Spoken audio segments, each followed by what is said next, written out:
Hi friends, good morning. எல்லோரும் எப்படி இருக்கிறீங்க? நல்லா இருக்கீங்களா?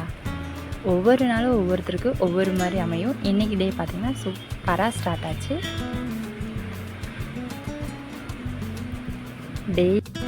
மொபைலில் டேட் பார்த்து இப்போ கேலண்டரில் டேட் பார்க்குறதே இல்லை. இன்றைக்காவது டேட்டு போய் இது பண்ணலான்னு சொல்லி பார்த்தா ஒரு 10-20 நாள் கிழிக்காமல் இருந்துச்சு. வர செவ்வாய்க்கிழமை, சனிக்கிழமை, ஞாயிற்றுக்கிழமை எதுவுமே தெரில. ஏன்னா நம்ம என்னைக்காச்சும் லீவ் வந்தால் தானே. ஒரு வழியாக இன்றைக்கி தான் போய் எல்லா டேட்டையும் பார்த்து இன்றைக்கி டேட்டை கரெக்டாக கண்டுபிடிச்சி பேப்பரை கிழித்து எடுத்துட்டேன். இன்றைக்கி நம்ம வீட்டில் சாப்பாடு பார்த்திங்கன்னா வெறும் பருப்பு சாம்பார், ரசம். சாம்பார் பார்த்திங்கன்னா சூப்பராக இருக்கும்.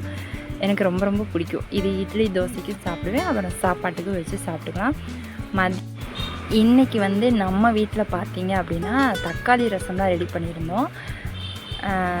இப்போ வெறும் ரசம் அப்படின்னா நல்லா கொதிக்க விட தேவையில்லை, நுரக்கட்டினாலே போதும். தக்காளி ரசம்னா நல்லா கொதிக்க விட்டு தான் எடுக்கணும். அப்போ தான் டேஸ்ட்டு சூப்பராக இருக்கும். மத்தியானத்துக்கு லெமன் சாப்பாடு, காலையில் பருப்பு குழம்பு சாப்பாடு சாப்பிட்டு டியூட்டிக்கு கிளம்பியாச்சு. ஓகே, பாய்.